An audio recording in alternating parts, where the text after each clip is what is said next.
sing mangan tandurane wong tani padha-padha dipateni. Ngoten nggih pun sarujuk kan. Supaya tandurane padha dadi nggih.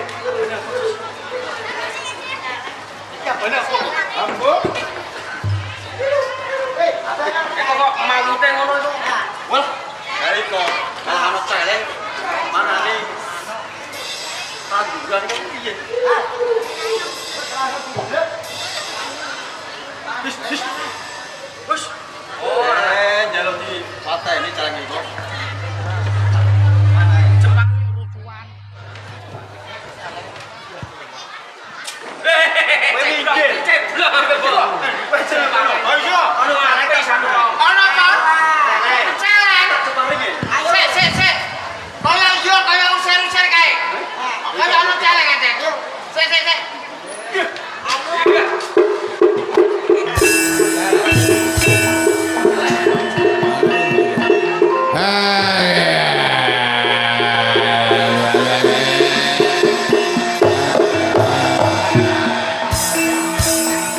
Sapa sing ganggu aku sapa? Ana celeng. Aku lagi mangan parine. Wong kene kok ganggu wae. Godhog memang marine wong tani, kowe tak pateni. Oh ngono. Kowe ora lilo. Kali lho. Yen parine wong kene tak pangani. Ya ora apa-apa, Joko Tani. Aku nglenggono mergo aku salah. Wong adus keringet. Olah tetanen tak rusak pancen aku kleru.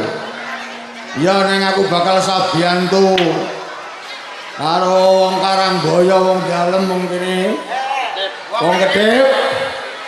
Ya aku jeluk pangapura sing gawene mangani parine sampean ya aku. Nah iki. Neng tak tebus. Muga-muga wong Kedhip sak kampung selamat kabeh. Rezekine sawe tambah luweh. Muga-muga sing merantau ning Hong Kong ning Malaysia mulai sukses. Nanging aku dipenjaluk. Wong Kedhip setahun sepisan kudu sedekah bumi. Wis anggone. Nanggap ketoprak. Kudu nak apa lek? Kudune nanggap ketoprak sing murah meriah. Anggap apa iku? Ora ana lorone ketoprak Krido Carita. Umpamane wong Kedhip kok kelakon ora nanggap ketoprak Krido Carita piye? Piye? Yen wong Kedhip ora nanggap Krido Carita, yen ora nanggap Krido Carita, ora apa-apa.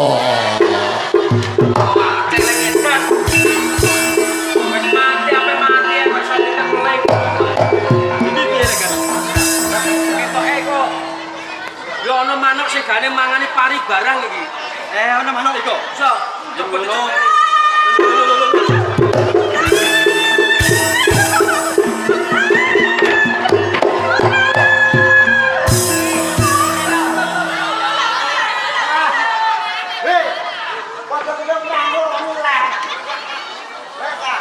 Wis ora apa-apa anjen nilai sing barek. Kalau njaluk tulung megang iku.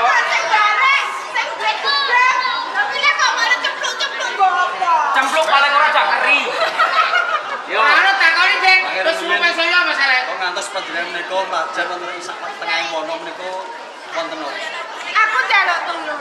Mergo aku dibujung kelawan Bathuk Basu. Ujung Bathuk Basu. Yo, arep mek bojo kelawan aku ning aku ora gelem. Wes. Kan piye? Paringan Astri. presiden. Aku Dewi Sri. Kula Joko Tani. Aku njaluk tulung nggih. Iki dusun kula dusun Kedhip. Dusun Kedhip sinten ingkang gawe rusuh wonten ing dusun Kedhip. Sampai sesingitan dhisik. Ayo.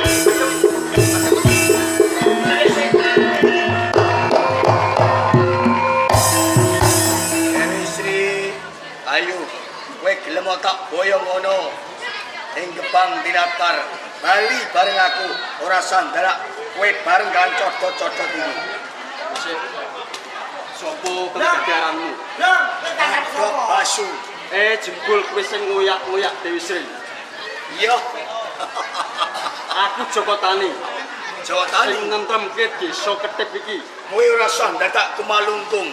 Sing baku Betari Dewi Sri ulung ki anang tanganku. Sok- Aku ora sopo? pandangku gawe wong-wong ana ing desa Ketip. Sapa ae sing gawe geger ana ing desa Ketip tak brasta. Aja nganti salah sawijine menungso nganti gawe geger ana ing desa Ketip. Yen to kowe pengen brasta, ayo iki paten Lho sing gawe gendro iku kowe. Kowe sing tak pateni. maju balik ning atimu. Raden, ayo katono pusakamu. Kamu jempare.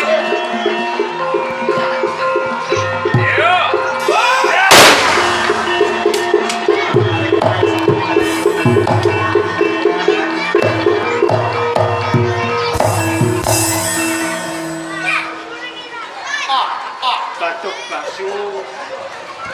Kenging dinep kula.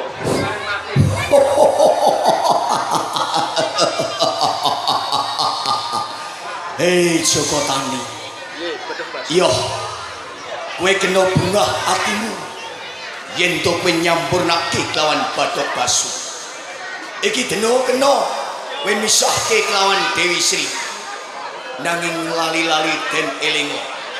Iki dino kawujudanku dadi iwak ana sak tayang segara. Besok yen kono jumlegring saka lor wetan. Ya kuwi caremku lawan Dewi Sri.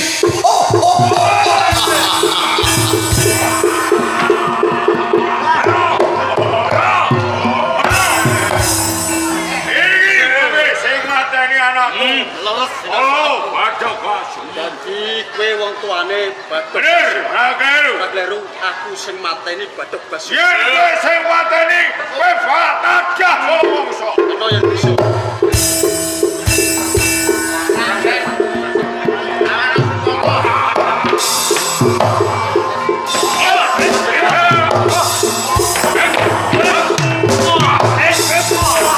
Iki kok pusaka sanane. Iki sapi karo kebo. Sampai karo kebo sing kowe.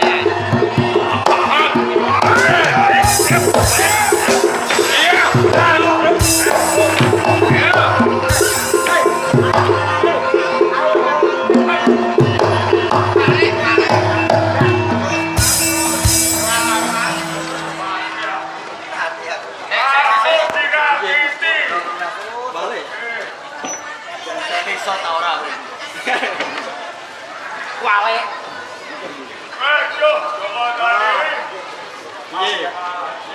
Benar-benar sampai jemberan. Aku ngakoni kalah lawan kowe Joko Tani. Mula saka kowe. Yo. Aku kena mbok gawe mlupa ning sawah. Kowe terus kandung lutu. Bener. Nanging Joko Tani, aku bakal titip peleng lawan kowe.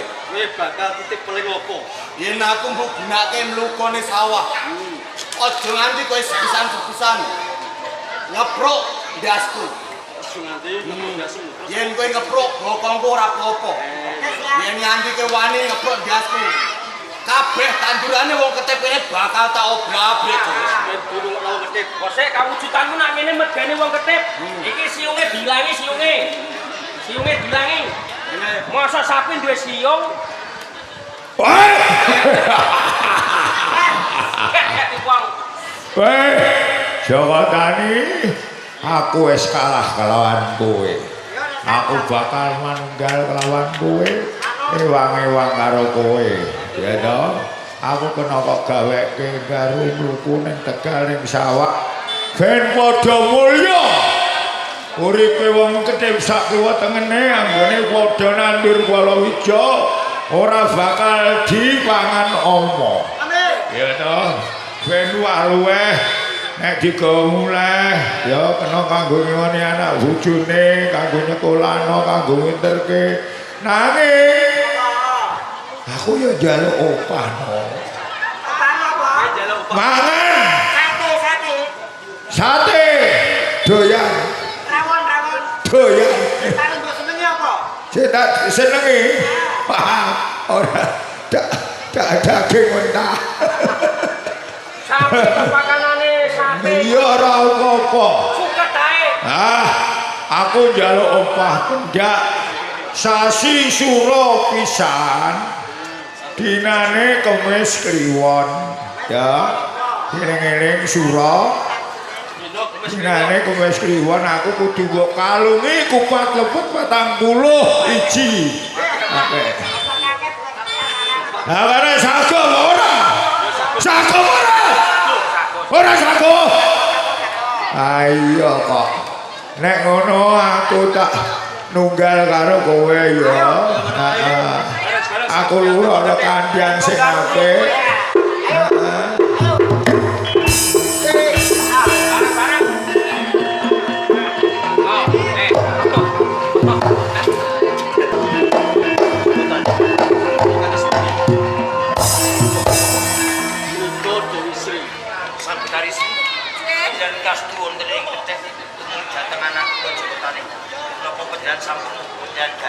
Sampun nanging kula nyuwun dibiasake lumbung para Den. Biasake lumbung lho Dina. Nggih. Ono sambatan napa? Nyuwun napa? Ono gawe lumbung ono. Oh iya, tak ewangi ya. Kula tadi nyuwun karo Sampun. Sampun. Ha iki diatur. Nek kono bakal titip perso. Weh, jauh rek. Bareng kan sore istri. Awet bakal panjil manik. Kene iso kaya Sebelum kesehatan. pilih kok sore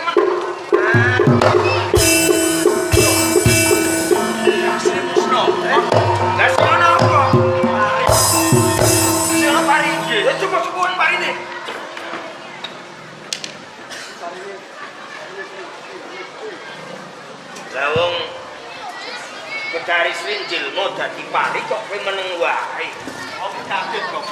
Kakang Joko Tani, sampean ora usah dadak kuwatir. Aku matur nuwun lan sampean mergo sampean wis nyampurnake aku dadi pari. Nanging sadurunge aku titip weling lan sampean kakang.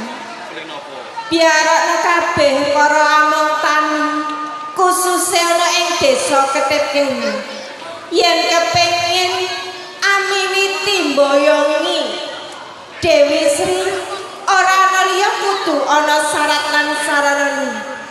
Siji, sambel gebel, troncong terong, sego liwat, gereh pedhek, jangan menir, gedang raja sak tangkep lan sak panunggalan. Wis cukup semono Kakang Joko Tani.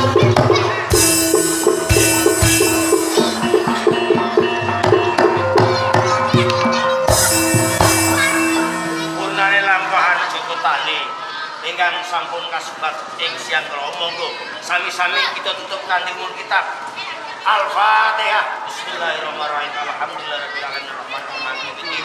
Iyyaka na'budu wa iyyaka nasta'in ihdinas siratal mustaqim siratal ladzina an'amta 'alaihim ghairil maghdubi 'alaihim waladdallin. Mugi berkah datang masyarakat. Wassalamualaikum warahmatullahi wabarakatuh.